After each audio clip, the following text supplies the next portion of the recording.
I was married at 14, pregnant at 15, and a widow by 20. Walker's words drew a crowd. She told everyone that black women, facing discrimination, often couldn't find decent work. They were either laboring in the fields or washing clothes for wealthy families, earning pitiful wages and constantly feeling inferior. Walker said she was willing to style their hair for free, helping them transform their image. Her approach worked brilliantly. Walker's new beauty salon welcomed its first group of customers, then a second, then a third. Business was booming, and demand for her hair growth formula began to outstrip supply. So Walker proposed building a complete production line for the hair growth products, but her husband opposed the idea. Walker ignored him. To make her business more legitimate, she hired a black lawyer who also faced discrimination as her advisor and officially established Madam Walker's Hair Company. Walker's business grew bigger and bigger. Everything was moving in the right direction, but then she received bad news. Her competitor Addie had also moved to the city and opened an even larger beauty salon downtown, drawing away many of Walker's loyal customers. Addie even brazenly poached her clients at black community gatherings right in front of Walker. The pressure was crushing, but Walker refused to give up. She didn't want all her hard work to go to waste, so she fought back. Walker boldly announced a price cut on her hair growth products, with a buy one get one free promotion. The first 5 customers each day would also receive free hair treatments. Her strategy worked perfectly. The shop was flooded with customers, leaving them scrambling to keep up, operating at full capacity. They eventually pushed too hard. The boiler used to produce the hair growth formula exploded. Walker's home workshop was instantly consumed by flames. Watching years of hard work go up in smoke, Walker was filled with regret. She shouldn't have let Addie dictate her moves. When Addie showed up again to steal her customers, gloating over Walker's misfortune, Walker made a decision. She would open a factory and use economies of scale to beat Addie's competition. She would leave her rival in the dust. However, Walker didn't have enough capital to open a factory, so she approached investors, painting a picture of the enormous future market for hair growth products. But the investors didn't believe a black woman could successfully run a company. They would only invest if Walker could find a reliable guarantor. There was only one opportunity: to convince the president of the National Negro Business League to vouch for her at their upcoming conference. The president was the first black person in history to enter the White House and commanded tremendous respect in America. With his endorsement, Walker could secure the investment. But getting a famous person to vouch for her out of nowhere seemed impossible. Walker decided to start with the president's wife, a fellow black woman, hoping she would arrange a meeting with her husband. But the president's wife believed this wasn't women's business.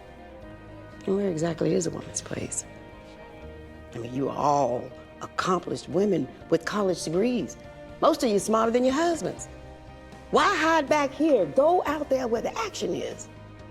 We live in a man's world. See, I've been silent most of my life. But something changed when I started making my product and telling my story. Walker was furious. She marched straight into the conference hall and headed directly for the center stage.